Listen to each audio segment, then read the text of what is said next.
I'm very excited to be hosting this and moderating this today. So we can begin with our candidates' opening statements, and we'll begin with Patti Anderson. Thank you, Jody, and thank the League of Women Voters for hosting this this forum. I'm Patti Anderson. I'm the current state representative in District 33A, which is sort of Willany, Matamidi, about half of Grant, Delwood, Olive Hugo, and most of Forest Lake, maybe 2/3 of Forest Lake. So it's a long district. I've served in this role for just 2 years. I'm a freshman, technically, and hoping to become a sophomore next year, state legislator. I live in Delwood. I grew up in Forest Lake in the district. I went to Forest Lake High School a long time ago, and my kids went to Matamidi High School, so I have ties all over the district. I'm running for re-election again because I think we need to bring balance back to state government. That's probably the number one thing that I believe that has been a huge problem over the last 2 years. So thank you. Thank you, Patti. Nick, Jake Ross, for your opening statements. All right. Thank you so much to the League of Women Voters for hosting this forum. My name is Jake Ross. I'm running for State House in District 33A, and I grew up in Forest Lake, graduated from high school there, and have lived there almost all my life. I'm an accountant. I have an economics degree, and I'm a total numbers nerd. So I'm really excited to be here talking about how we can keep Minnesota a great place for families. I'm in this race because when I was in high school, I got free school lunch. It's really hard to put into words how much being able to count on that meal and not go hungry each day meant to me. For me and my family, this was fortunately a temporary experience, but because of it, I understand what people are saying when they talk about struggling to make ends meet.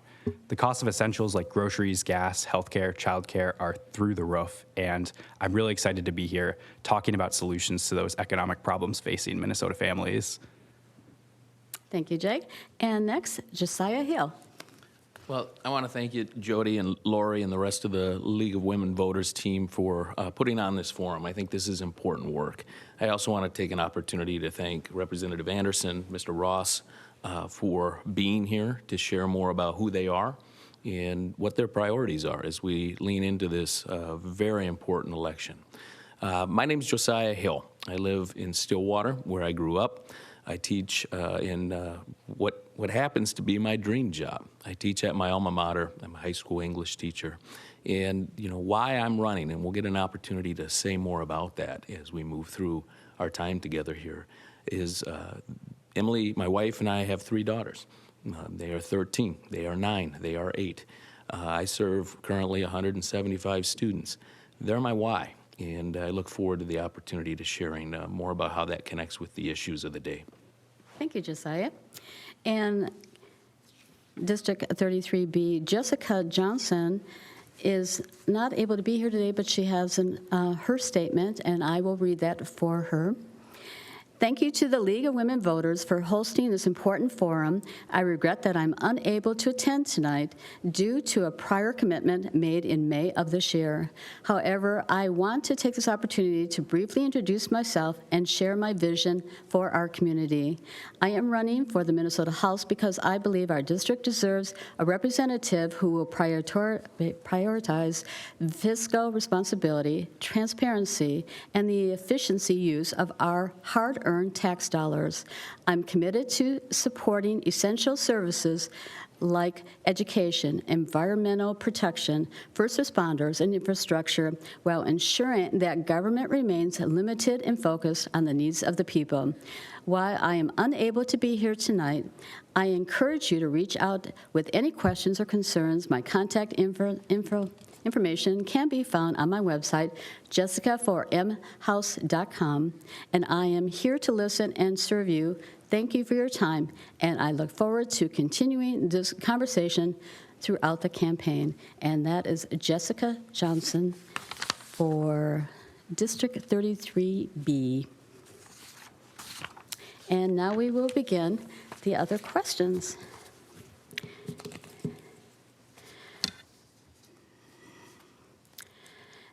So the first question I have is, in this next biennium, What do you believe should be Minnesota's spending priorities? And we will begin with Patti. Thank you. In the last biennium, we increased the size of government by 40%. We spent the entire surplus. We raised taxes almost $10 billion. So we spent an $18 billion surplus and raised taxes $10 billion. That is absolutely unsustainable. And MMB shows projected deficit potentially in 2026. And if that's accurate, if that holds, we're going to have to reduce spending, not only just from the excess money that was spent with COVID funds, but reduce spending in general. I believe that the government, the state government has certain priorities that need to be put first and foremost. One is education, that's what we do. One is transportation and infrastructure, and one is public safety. And so those are the things we have to prioritize as a state. So my time is up. Thanks. Thank you. Same question to Jake. Thank you so much. The core of our society and economy is families, so we really need to be prioritizing investments and spending in things that help our families meet their needs. So like Representative Anderson said, a lot of our spending has to go to things like infrastructure, education, public safety, things that really fulfill those core needs that everybody in the state has. We definitely need to be responsible with how we're spending money. As an accountant, I'm really excited to work on making sure that the state's spending money efficiently and effectively.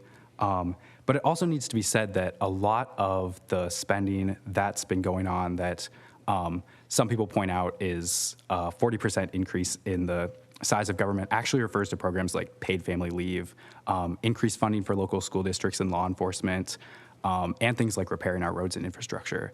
So when we're going through spending, and we need to be really careful that we're aware of what we're cutting and how it's going to be affecting families in Minnesota. And same question to Josiah. Thank you. Yeah, when I look back on the last biennium, I'm really proud to have been a part of so many historic investments. And, here in Minnesota, I think a lot of us like it here because we look out for one another. And so when I think about spending priorities, I tend to use different language, investment priorities. And we need to look at making sure that childcare is affordable here in Minnesota. We need to make sure that we continue to invest in our young people through strong public schools. We need to make sure that we take a close look and act strategically when it comes to the housing needs that we have here.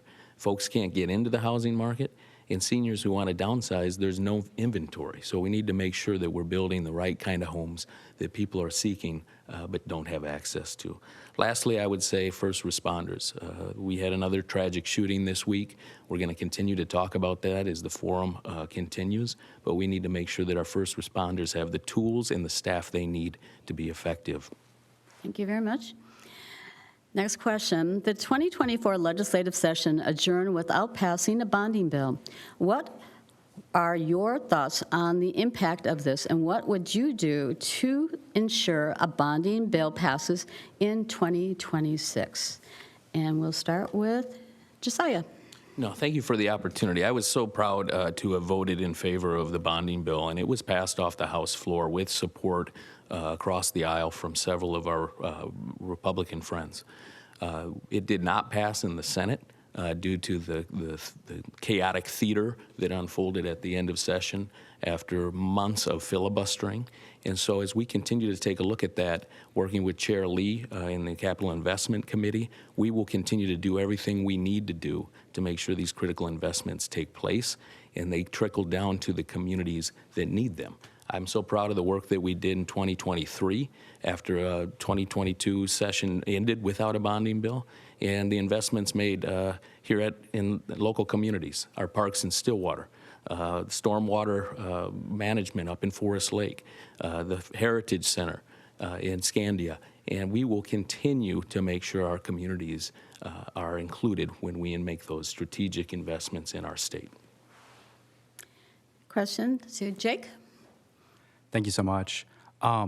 A couple years ago, my brother was crossing a crosswalk near my house, and he was struck and nearly killed by a truck. So infrastructure is a thing that's really, really important to me. There's so many roads, intersections, other infrastructure pieces in our state, and even just near my house in Forest Lake that need to be improved. So passing a bonding bill that makes those needed improvements is a very strong priority that we need to have over the next 2 years in the Minnesota legislature. The way that I will go about passing this is basically just working across the aisle, being willing to compromise, being willing to talk to everybody and make sure that we're getting our highest priority needs met. Like Representative Hill said, we can't have the kind of theatrics that we saw at the end of the last legislative session. We need representatives who are really, really serious about getting this work done. And same question for Patti. Thank you. And I wanted, first of all, I've supported most of the bonding bills. Oh, you have a rebuttal? No. Oh, sorry. I think it's my turn, right? Okay. Yeah. I've supported most of the bonding bills, and I've actually worked with Representative Hill on some projects. And again, I mentioned earlier, I support infrastructure. In general, that is a prime function of government, and it's important. I think what's important to note is that the theatrics that happened in the Senate, and they happened because of Democrat senators. And it was not a matter of filibustering. It was, you lost a week or two because of the whole Mitchell burglar charge. They didn't even meet. And in the last several days of session, one of the Democrat senators, Fahad, held up and would not come to the Capitol because of the Uber issue. And so, what the failure of the bonding bill and the whole way the session ended is firmly on the Senate Democrats and firmly on those two people, but also the leadership that couldn't corral their people. This had nothing to do with Republicans. And in fact, in the House, which is controlled by Democrats, we got our work done. So, thank you. We have a rebuttal. Well, I would ask, the others on this stage today to say if they did or if they would have supported the bonding bill that was passed through the House. I think the other element here is you can check the tape. It's out there. It was nothing but theater.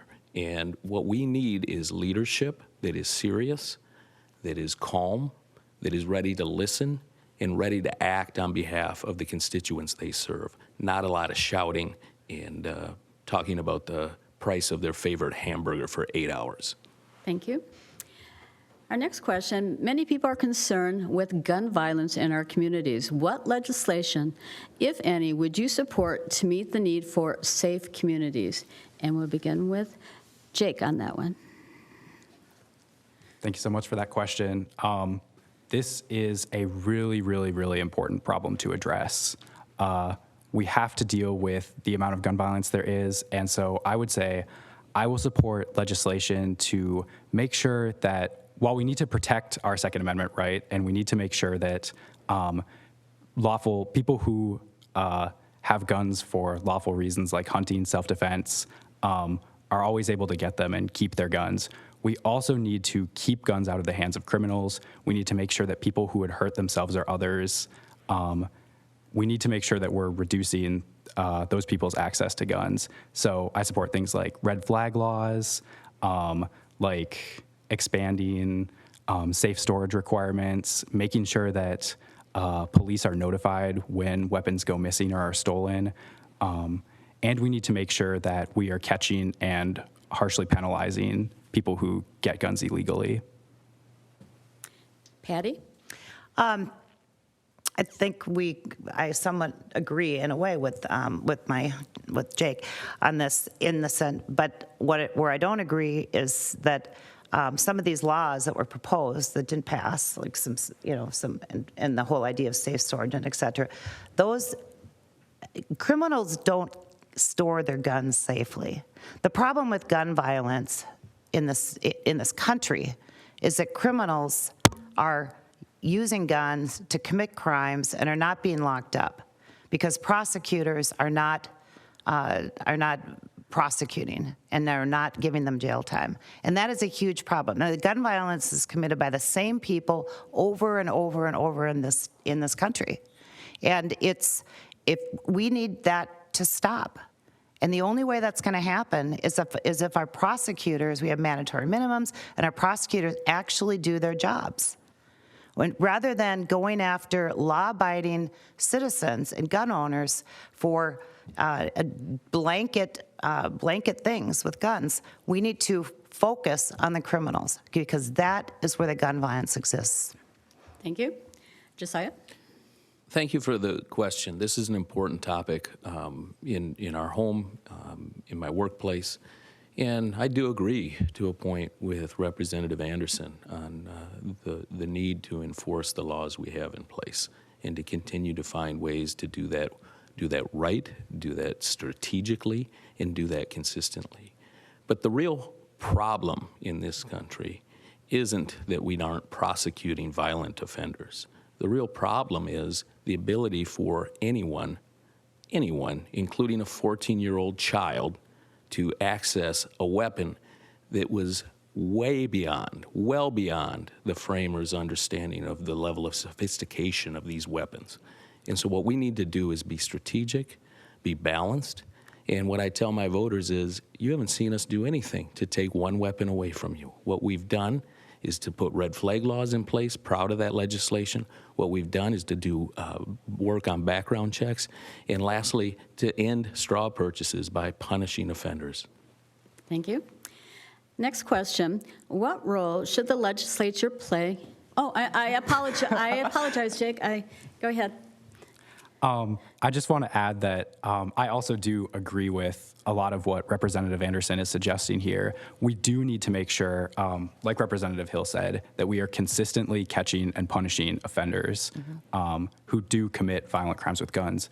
But like Representative Hill said, we have problems beyond just prosecution. A lot of gun violence isn't even criminals. A lot of times it's accidental gun discharges where children get their hands on guns. Gun-related suicides are a huge problem. So these are also things that we need to deal with. Now, next question. What role should the legislature play, if any, in determining school curriculum and what is taught in classrooms statewide? And we'll begin with Patti. Thank you. This is a big issue. I do sit on the Education and Finance Committee with Representative Hill, actually. But the Minnesota Department of Education and the Democrat trifecta in the state have absolutely politicized our school curriculum. And I hope that we have discussions about test scores later, because Minnesota students are failing. They're failing, and the numbers keep going down and down and down over the last 6 or 7 years. And it's not even COVID related. But curriculum decisions have become very political, and things have been passed in the legislature recently that are that half of our state is very much against.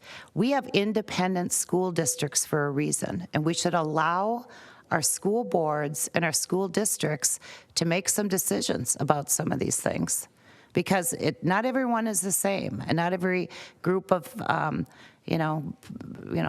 not Minneapolis is very different from Brainerd, for example. The people, the parents, and what kind of education they want for their kids. And as long as we continue to, in this state, to push politics in education, you're going to see more and more and more of parents taking their kids out of public schools, and that's what's been happening. Thank you. Josiah?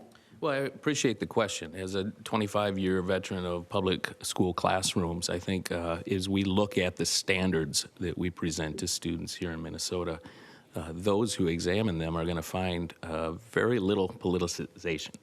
What you are going to find is an attempt to give every child, regardless of the community, like Representative Anderson said, a world-class education and a world-class set of opportunities to become the person they want to be. And when we think about and talk about this idea that people are using the standards to go to a political place, I would simply offer, take a look at any recent school board meeting and see the behavior and the choices and the language used in those spaces. And, I would offer that my opponent has a pattern of behavior choices in those settings that is alarming to me. It's not what Minnesotans are looking for. They're looking for calm leadership. that's going to consider the question at hand and make the best choice based on the needs of the voters. Jake, same question. Thank you so much for that question. I would say I agree with a lot of what both Representative Anderson and Representative Hill are saying on this issue. The main role that the state should have in setting education curriculum is to offer guidance, to offer resources, and to make sure that schools have what they need to provide that world-class education that obviously every student, regardless of their zip code, regardless of their community, deserves. We have seen in this state a systematic underinvestment in education. Education investment by the state of Minnesota in terms adjusted for inflation has consistently eroded since 2003. We're at a point now where we are actually below what we were investing in education several decades ago, and we badly, badly need to correct that. So I would say that that is the first step towards addressing our issues with test scores, with student achievement, is to make sure that the state legislature is getting schools the resources they need to provide a world-class education. And Patti, you have a rebuttal? Yep, I'll be quick. We put historic dollars into education this last session, and some of that was bipartisan. And but we have seen that our kids are not getting a world-class education. We should be giving the dollars to the school districts, and they should be making decisions, rather than what happened in this last 2 years, in this biennium. 65 mandates came with these dollars. 65. Okay. And the school districts are very, very upset about it, and they should be. We are handcuffing our administrators, we're handcuffing our teachers, and we're handcuffing our school boards, and it's just wrong. And Jake, you have a question, a rebuttal? Absolutely. We definitely need to seriously be looking at any mandate that the state legislature is passing for school districts. But the fact remains that during the last two legislative sessions, we've made historic investments in starting to bring funding for Minnesota schools up to the level that it really should have been at years ago. We still have a long way to go. Inflation-adjusted funding is still way below what it was even like 2 decades ago. But it also should be said that a lot of what's being called mandates are actually just things like providing free school lunches for students like me, and other things that are actually specific programs to strengthen the quality of the education we're providing. On to the next question. Given the US Supreme Court Dobbs decision overturning Roe versus Wade, state legislatures are enacting new laws regarding women's reproductive health issues. Some of those laws address access to care and birth control. What measures, if any, do you think Minnesota should enact regarding women's reproductive health and abortion? And we'll begin with Josiah. Thank you for that important question. My first political memory was as a 5-year-old. It was a conversation I had with my mother regarding what we call the Equal Rights Amendment. She was baffled that in 1980, 81, whenever it was, that we had not passed an Equal Rights Amendment at that time. And here we are, almost 45 years later, in the same position. We have work to do. I was proud to support the Equal Rights Amendment. And, you know, as the father of 3 daughters, I don't think that government has any place in your examination room. And I will continue to listen to the constituents I serve. But I'm very steadfast in that belief, and we'll continue to work to make sure that every patient in Minnesota has their needs met. Thank you. Jake? Absolutely. Yes, thank you again for this extremely important question. And if I'm elected, I will be proud to also support the Equal Rights Amendment to the Minnesota Constitution. Like Josiah Hill said, this is long overdue. We need to make sure that these equality and equal rights to make healthcare decisions is available to everybody. I really hope that everyone on this stage today can commit to never voting for any sort of abortion ban or restrictions on the freedom to make our own medical decisions as Minnesotans. So yeah, that would be my request for everybody today. I hope that we can all make that commitment, because that, I think, would serve as a very, very basic, at least we can agree that the government has no role in making medical decisions for people. Patti? Thank you. First of all, you mentioned birth control and health care, and I think everyone in the state supports. Abortion was- Yeah, I'll bring that. I think everyone in the state supports people's rights for birth control and health care in that manner. On the abortion issue, in this last biennium, the Democrats passed abortion up till birth. That's what they passed. And they took out little restrictions that had been in place about notification and those sort of things that were bipartisan that Governor Dayton had signed. So we have gone to an extreme in the state on the abortion issue, an extreme. And I think it's going to be debated. It has been across states, which is where it should be, because frankly, we never had a debate about this 30 years ago, about this issue. And they have in Europe and other places, and they've come to some compromise. And that's probably what's going to happen here in this country. But what happened in Minnesota was an extreme abortion bill that passed by the Democrats. Josiah, you have a rebuttal? I do, and I'll be brief. I think that's a talking point that I've heard again and again and again, and it's a tactic and a ploy. Abortions and reproductive health care decisions that impact a mother and their family are not taking place at 40 weeks, are not taking place as they would like to tell you after the child is born. One medical procedure took place after the 22nd week in the last 10 years in Minnesota, and it was because the mother's life was in peril. Thank you. Thank you.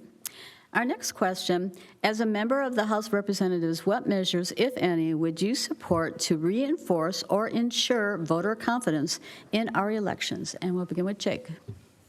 Definitely.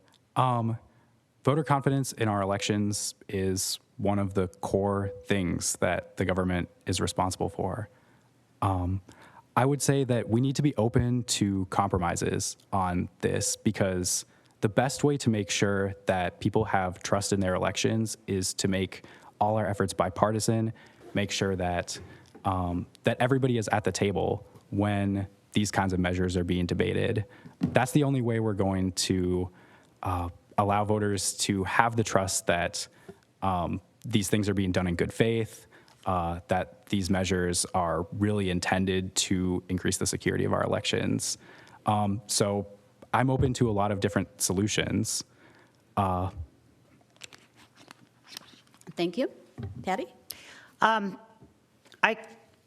We have had a history, the long history of support of having bipartisan election bills until this last year. And for the first time, we had a one-sided Democrat election bill, and people were very upset about it because it was very partisan, and it's wrong. And that's how run over, frankly, we got in the last 2 years. And so there's no wonder that you have people incredibly concerned about the integrity of our elections. I support voter ID, like that's many states. I think the majority of the states have that. But the other, Democrats don't, and it hadn't passed here because it wasn't bipartisan. But to do what they did in this last biennium and pass a severely partisan elections bill was absolutely wrong, and it's tearing our country apart. If we don't have faith that our elections are accurate, we don't have a country, and it's just wrong, and we have to stop with this uber partisan, one-sided legislation that's been going on. Thank you. Josiah? Well, I think there's just a fundamental divide in how I see this question and in how my friend Representative Anderson sees this question. Folks in this vote need to have access to make their voices heard. Okay? We do not have a voter fraud problem in Minnesota. There is zero evidence of that. Yet, we continue to hear these talking points that come from the national stage that something sinister is about. And, beyond this issue, I think that's the real divide. My opponent seems to believe that there is something sinister happening at every turn. It's not the case, folks. We live in a great place. we take care of our neighbors. And so if folks are concerned that there's something sinister going on with our elections, call Steve Simon. He'll talk to you. I've called him. We have no evidence of voter fraud. It's not happening. It's a false story. Next question. The legislature has been proposed, legislation has been proposed that would give local jurisdictions such as city councils and school boards the option to use ranked choice voting. Do you support this proposal? Why or why not? And we'll begin with Patti. I actually don't have a strong opinion about it. I mean, I've heard the positive and the negative. I think they're going to appeal it in Alaska this fall. I mean, it would be something for local elections. I think they do a lot of that just by having primaries to narrow down, candidates. So you're not having 10 candidates in a general election. Instead, you have a primary and you have like 4 candidates for 2 seats. I think that's sort of the same concept, but I just generally don't have a strong opinion about it. Thank you. Josiah? Well, I think we landed in a great compromise this last session. A bill was crafted, was debated, was altered, that allowed for communities to choose if they wanted to engage in ranked choice voting. It wasn't a mandate that everyone had to utilize that system. Communities would be asked, their citizens would be asked to vote if that's something that they wanted on a local level. And so as we look at this question, I think it's a part of the larger national game of trying to paint a picture that something sinister is happening, and it just isn't. If communities want to engage in ranked choice voting, I think they should have the opportunity to say that, and if the majority wins, they can engage in that process. But no one's telling anyone they have to, and I think that's where some of the talking points that I've heard out talking to voters, when they say, why are you going to make us do this? Nobody's trying to make you do anything when it comes to ranked choice voting. If your community would like to, you would have that opportunity. Thank you. Jake? Thank you so much.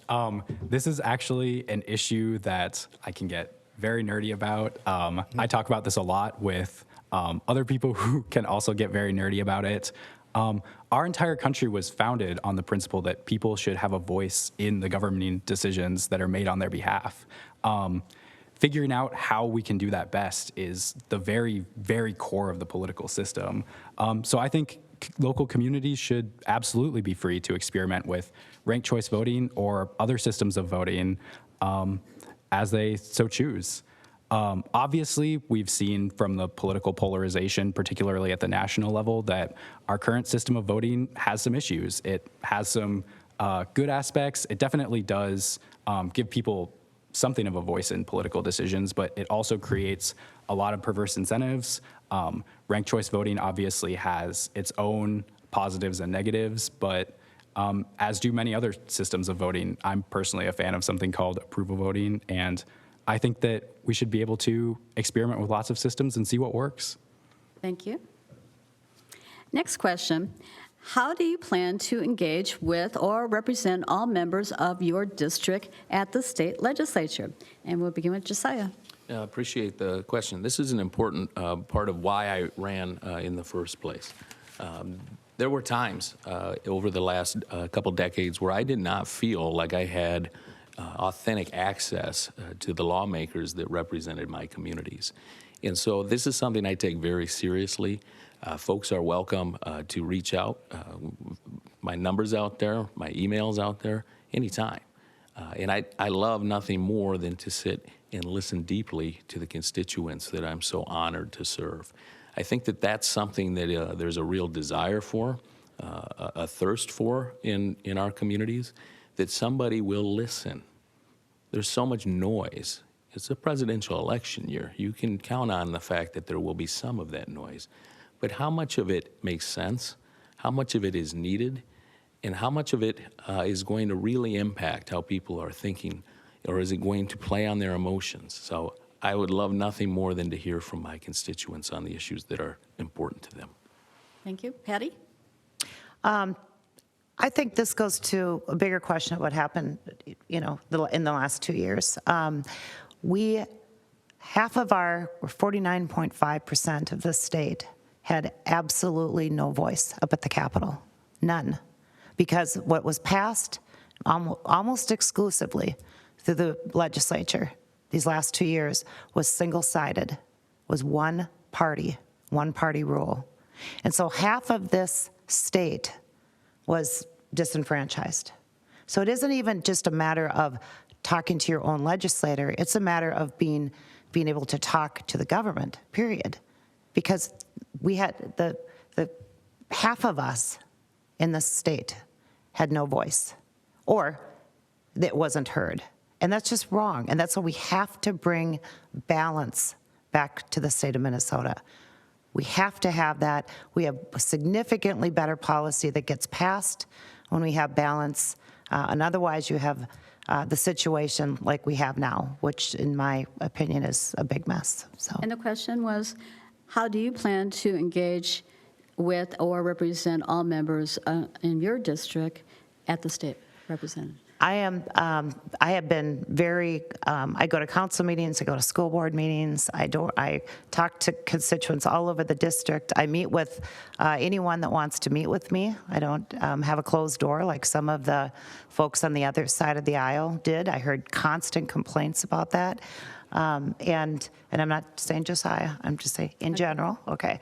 And I'm very active. I was a mayor many years ago, and I understand, being close to the public and how important that is. And I do that in my role as a state legislator.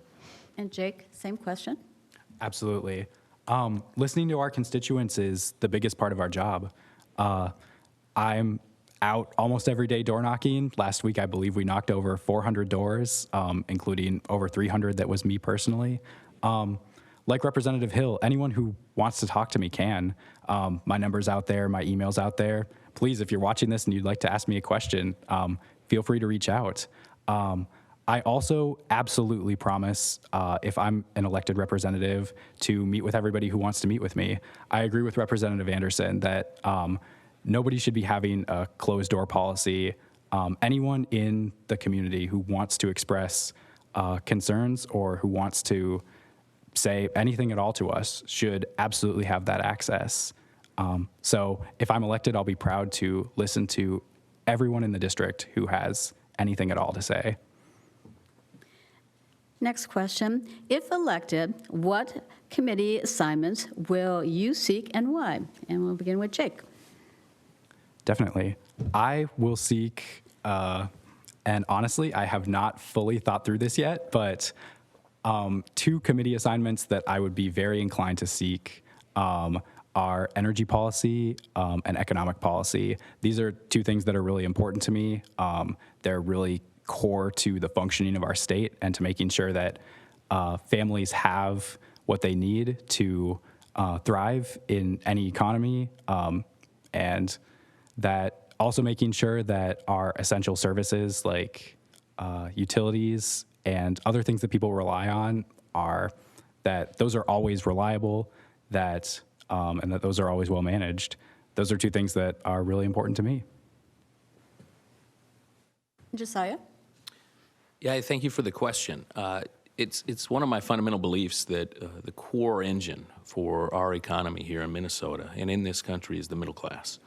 And so the committees that I am interested in serving on are certainly the Education Finance Committee that I had the honor of serving with Representative Anderson on, education policy. Those are things that I'm around, 50, 60, 70 hours a week and really impact the lives of our young people. The other committee that I had the honor of serving on was the Labor and Industry Committee, which took a look at economic conditions, working conditions, and ensuring that Minnesotans have a fair shot as they move into the workforce. And so those are committees that I'm still and will continue to be interested in serving on. But if there are other opportunities out there, I'm also open to new opportunities and new opportunities to learn and to listen deeply to the constituents we serve. And Patti? Thank you.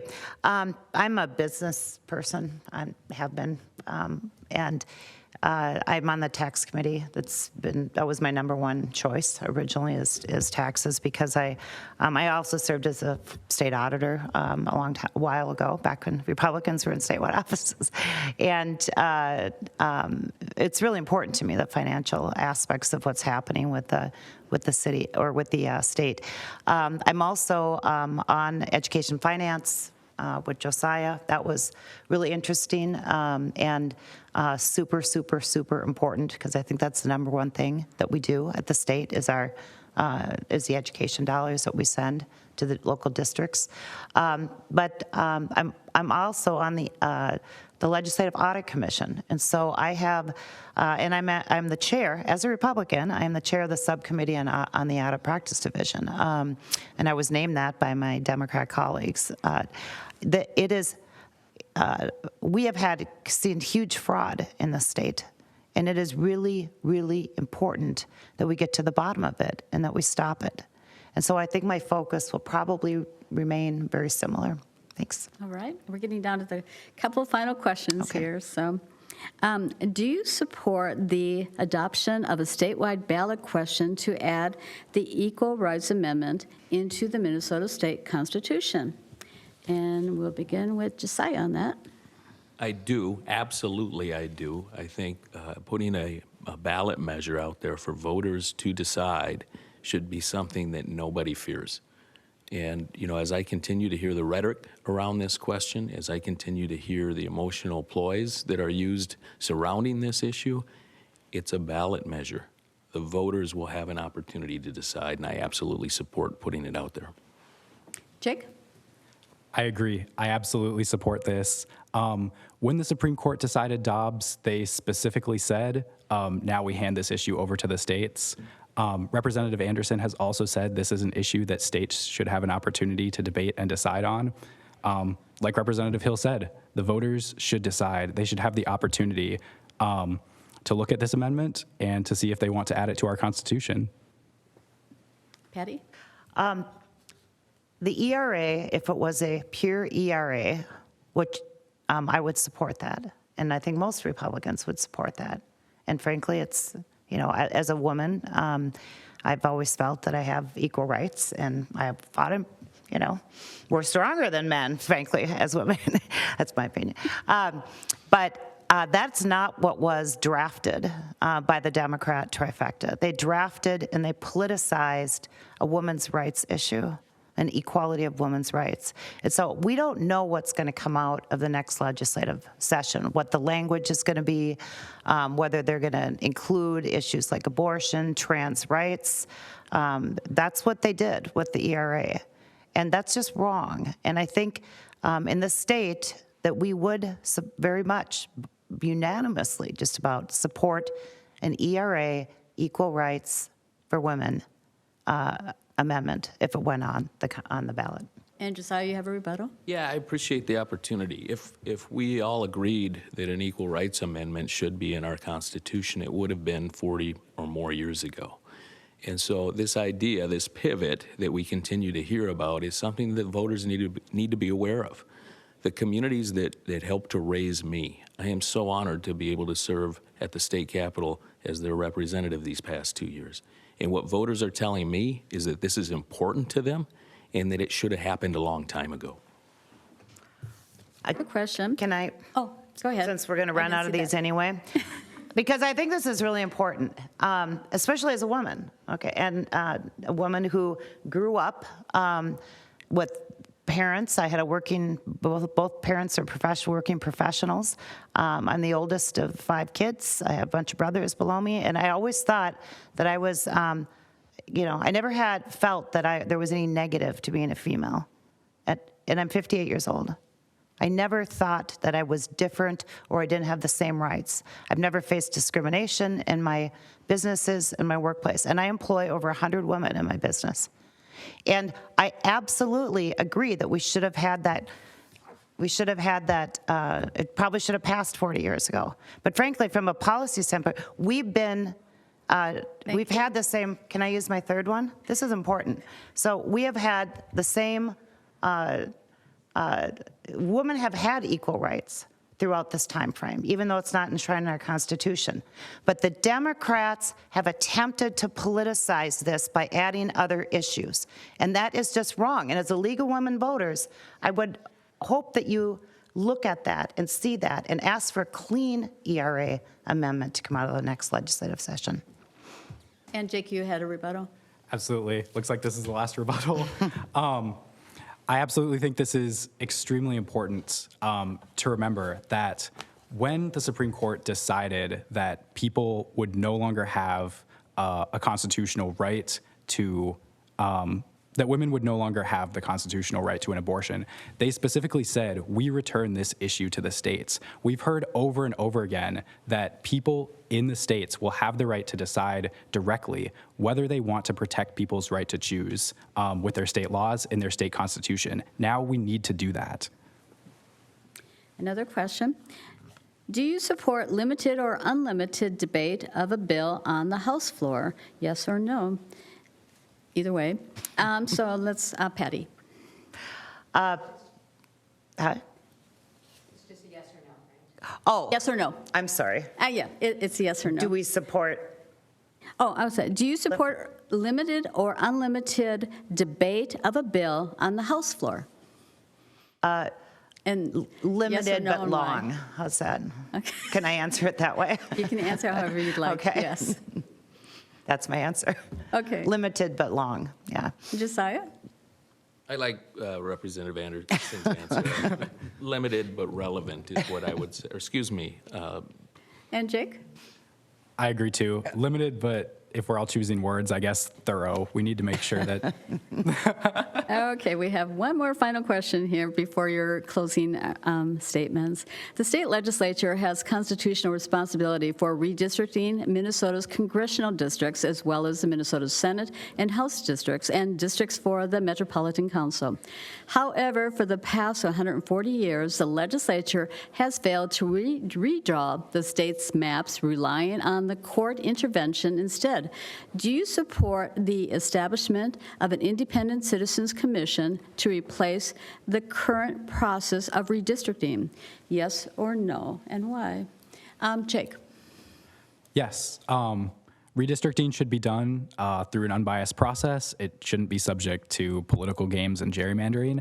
I think ideally this problem should be solved in every state at the same time, because that would reduce the incentive for some states to keep gerrymandering. But absolutely, redistricting shouldn't be subject to political games.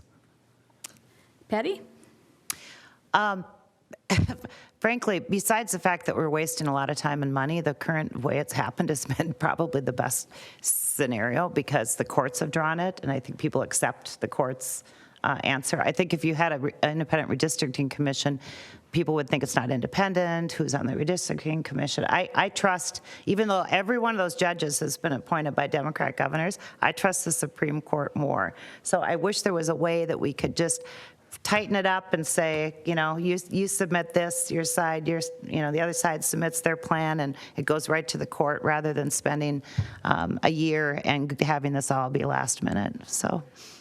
Well, now time for your closing statements. Josiah. Oh, you have a rebuttal? Yes. Oh, okay, so we'll reverse the order of how we did the opening. He didn't answer. I just want to I'm speak sorry. to the I'm question sorry. on redistricting. Yes, Josiah, your Yes, answer. absolutely. I apologize. Agreement with what Mr. Ross said, and some of what Representative Anderson has said here. I grew up and live in Stillwater. And so, having Wisconsin right across the river, and having the honor of marrying a woman from Wisconsin and traveling to Wisconsin regularly, I hear the politicization of this issue across our river, the St. Croix River in Wisconsin, and it's a mess. And so I absolutely agree we need to take all politics out of the drawing of the lines.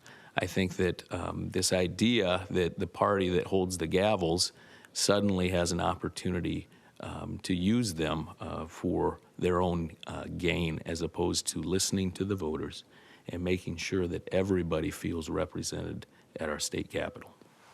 And again, I apologize Oh, it's all right. for Don't passing worry. over. Just fine.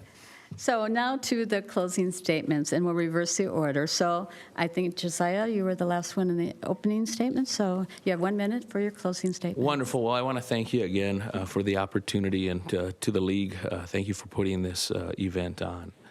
Here's what I'm hearing on the doors. I'm hearing that our constituents are interested in having strong public schools that they can be proud of. I'm hearing that they want access to clean water. And I'm hearing that they want us to protect women's rights. And as I go back to the beginning of our time here together and talked about my why, down the hall we have 3 daughters. And my efforts at the Capitol surround me thinking about what their lives are going to be like as they grow older, as their lives unfold and take shape into adulthood. We need to make sure that we cover these basic ideas of good schools, clean water, and protecting rights. Jake? I'd like to thank everybody here for a great forum. For too long, policy in our state has failed to address the needs of families. We've watched education funding and student achievement erode over time, and if this point hasn't been hammered enough, we've allowed the prices of things like childcare, housing, and prescription drugs to rise to a point where ordinary people often can't afford them. So I'm glad that we've had an opportunity today to really address some of the changes that we need to make in order to strengthen our economy, our education system, and other key parts of our state government for everybody. And I'm glad that we've made some progress on solving some of these problems. Step 1 is making sure we keep things like paid family leave, boosting funding for local school districts and law enforcement, and repairing our roads. But we have a lot more to do to make our state government more responsible and more effective. I hope you'll give me the opportunity to bring these ideas to the Capitol as your state representative next year. And Patti. Thank you. We need balance in this state. We have had 2 years of uber left-wing progressive policies that have passed through this legislature. And half of us in this state have no voice. And the policies have been, in my mind, very, very negative. We have crime through the roof. We just got the MCAs. We see the test scores. They're not improving. In fact, they're getting worse. And it's just, we're not on a path that we can sustain. Minnesota is losing residents in every income group except the bottom 2. We are losing people. We are losing college-age kids, and we're losing middle class and up. And this is not sustainable for the state. We cannot continue to have 40% increases in budgets. We can't have deficits and taxes raised by $10 billion. We have to have balance in Minnesota. And if I'm reelected, I hope that we also win the House and we can bring back balance. Because if we don't, Minnesota's on a very bad path. And I feel horrible for that, having spent my entire life with myself and my family in the state. Thank you, candidates, for your time. Appreciate you taking part in our League of Women Voters candidate for District 33A, Patti Anderson, Jake Ross, and District 33B, Josiah Hill, and Jessica Johnson. So thank you all for participating. We appreciate it. And it's been my pleasure to be the moderator for this candidate forum. So thank you so much, everyone. Thank you.